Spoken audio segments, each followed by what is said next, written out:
it's funny because like this is how I know I'm more of a writer than a performer. You're like, as a performer, I want to pretend to be okay. And I'm like, you either get me when I'm okay or you don't get me at all. Like, everyone's talking about like, how do you please the man? How do you please the man? And it's like, how do you please yourself? Right. And honestly, if we're talking about fertilization of a flower, if it is that Antonio Banderas bumblebee from those Flonase commercials or whatever, then I am down. That is the one bee that's allowed in my honeypot.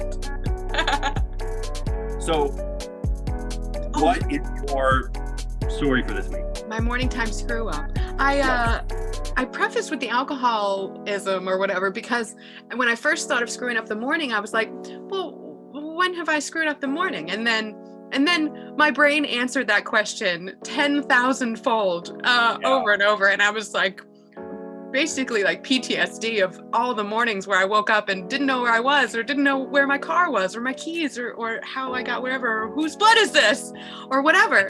And then, so I actually decided to go with a different one. I'm sure these stories of these hangovers and these, I used to call them human scavenger hunts for all the most important things that I owned the next day after a night of binge drinking. But those will all come out throughout the podcast. But for some reason, this one story kept popping in my mind and it kind of just made me so happy. And I don't know if it's really a screw up because I love it so much. Some of my screw ups I'm very fond of. I mean, let's be real here. This podcast is whatever. Like the concept is very flexible, which is part of the reason I love it so much. So the concept is looser than my 9.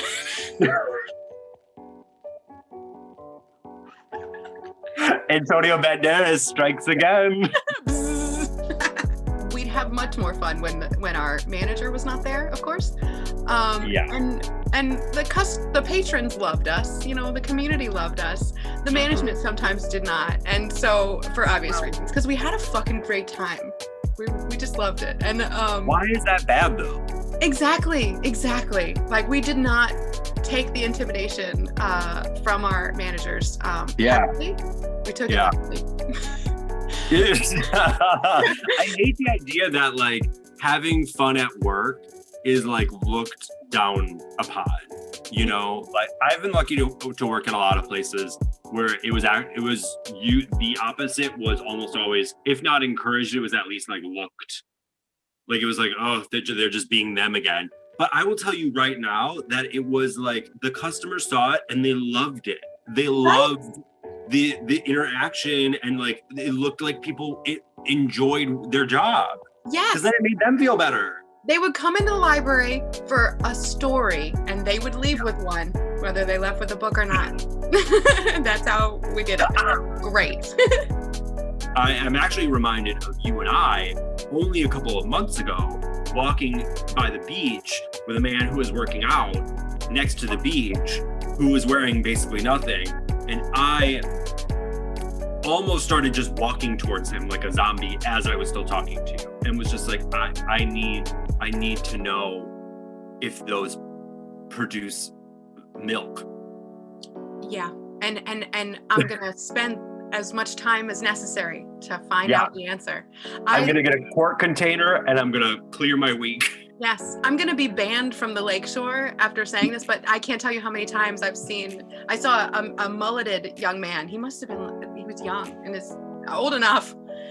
He had a mullet, a full mullet, and it was so beautiful and long. And he was like just with the tiniest pair of khaki shorts, and was walking along the beach. And I was like, "Why are you way over there?" And I'm so slow, and it would take me so.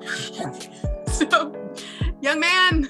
That didn't happen. Nothing happened because I was also uncomfortable and I couldn't do anything about it. Yeah. Like if I went to a strip club, I've never been to a strip club. I don't know what I would do. I have stripper friends. I'm completely comfortable with the idea of sex work and stripping and all of that. But I don't know how my body. I think I would sweat. I think I would melt like the Wicked Witch of the West in a strip club. I think the sweat will help with the lubrication of the pole. So I think you're good there. Whereas with yours, and the mistake was maybe a little I like rode a bicycle in the library. I mean, I didn't even ride it. I watched a woman ride a bicycle in the library, and you basically were kidnapped by a farmer. Yeah, yours is like a Where's Waldo scenario, and mine is like it's a Where's Waldo, but they're all Waldos. Yeah, Waldo.